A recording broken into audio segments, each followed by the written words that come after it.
There's a lot of smashing in the roses. Egos smash, careers collapse. Even the beautiful seaside mansion doesn't survive intact. But the real wreckage? A once blissful marriage between Ivy and Theo Rose, played with biting, droll perfection by Olivia Colman and Benedict Cumberbatch. This is no sweet rom-com. It's a black comedy about how love decays into hatred, and how money, ego, and ambition can turn soulmates into sworn enemies. But is J. Roach's The Roses a worthy successor to the savage 1989 film The War of the Roses? Let's break it down. The story comes from Warren Adler's 1981 novel The War of the Roses. Danny DeVito's 1989 film adaptation, starring Michael Douglas and Kathleen Turner, was notorious for its audacity. It was a vicious, uncompromising black comedy that gleefully burned love to the ground. Literally. The ending was spectacularly cruel, and audiences loved it. So why remake it? J. Roach insists The Roses isn't a straight remake, but a reinterpretation for our era, an era defined by shifting gender roles, dual career marriages, and anxieties about money and success. The film actually begins near the end. Ivy and Theo are in couples counseling, their marriage already toxic. Their therapist doesn't sugarcoat. This relationship is doomed. Theo's response, "Are you even allowed to say that?" captures his mix of arrogance and insecurity. From here, the film flashes back. We see how Ivy and Theo first met, not through charm, but through sarcasm. Theo, an architect furious with his colleagues, storms into a London restaurant kitchen where Ivy is working as a chef. He mutters that he could kill himself. Without missing a beat, she replies she'd hand him her knife if she didn't still need it. It's a brilliantly twisted meet-cute, and against all odds, it works. The chemistry between Colman and Cumberbatch sells the love-at-first-sight moment. Fast forward 10 years. The Roses are now in California, raising 2 kids. Their marriage thrives on sardonic humor. They even name their AI smart house system How, a sly nod to 2001: A Space Odyssey. Theo's career as an architect is flourishing. Ivy opens a seafood restaurant, cheekily called We've Got Crabs. With Nakuti Gatwa and Sunita Mani in lively supporting roles, things seem perfect. This stretch of the film plays almost like a rom-com. We laugh with them. We enjoy their banter. It's important because the deeper we buy into their love, the harder it hits when things collapse. Fast forward 10 years. The Roses are now in California, raising 2 kids.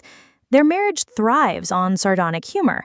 They even name their AI smart house system How, a sly nod to 2001: A Space Odyssey. Theo's career as an architect is flourishing. Ivy opens a seafood restaurant, cheekily called We've Got Crabs. With Nakuti Gatwa and Sunita Mani in lively supporting roles, things seem perfect.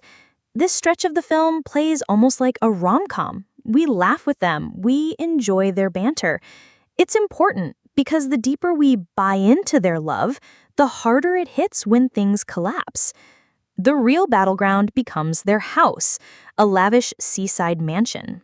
Ivy paid for it. Theo designed it obsessively with mossy rooftops and even a medieval dining table shipped from a Spanish monastery.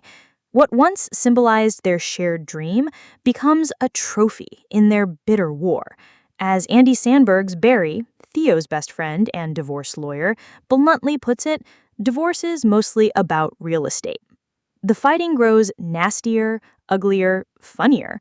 The Roses stop being spouses and become combatants. This is where McNamara's script and the performances shine. Colman is masterful. She can turn even a throwaway line into a laugh. Like when Ivy asks their AI How if it wants a Negroni, Hal answers, "I don't have wants or needs," and Colman deadpans, "Marry me." Cumberbatch, meanwhile, surprises as a comic actor. Known for brooding intensity, he reveals a sharp sense of timing. His Theo is arrogant, needy, pathetic, and funny all at once. Together, their chemistry is so strong, it almost undermines the story. You find yourself thinking, could these two really split? They're too good together. That tension makes their fights sting even more. Not everything works. The supporting cast is a mixed bag. Andy Samberg as Barry is fine but underused. Kate McKinnon as Barry's wife Amy feels out of place. Her eccentricity is dialed up to sketch comedy, clashing with Colman and Cumberbatch's more grounded performances. Jamie Demetrio and Zoe Chow as Rory and Sally are toxic friends thrown in mainly to stir chaos. Their dinner party scene is a highlight, though. Watching Ivy and Theo's teasing turn into outright venom is brutal and hilarious. But overall, these side characters dilute the sharpness of the main duo. Director Roach knows how to balance mainstream comedy and dysfunction. But here, his choices feel oddly restrained.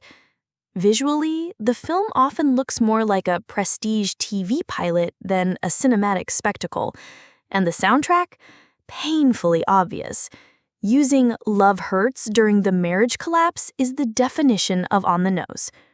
Where Danny DeVito's 1989 version reveled in its cruelty, Roach seems cautious, always tweaking the likability dial to keep the Roses sympathetic. Without spoiling, the Roses does not chicken out at the finish line. The ending is bold, brutal, and memorable. But here's the catch. It feels like the perfect ending for a different movie, about a different couple. It works as a moment, but not entirely as the culmination of Theo and Ivy's story. So what do we make of the Roses? It's smart, stylish, and often hilarious. It doesn't hit the savage, uncompromising heights of DeVito's War of the Roses, but it reimagines the story for our era, one where ambition and ego are as destructive as lust or betrayal. Most of all, it's worth watching for Colman and Cumberbatch. Their chemistry, wit, and venom carry the film. They make the dialogue sparkle, the cruelty sting, and the collapse strangely entertaining. If DeVito's version was a knife fight, Roach's The Roses is a fencing match. Elegant, pointed, and still capable of drawing blood. That's The Deep Dive, a modern black comedy where love dies, egos clash, and the house isn't the only thing left in ruins.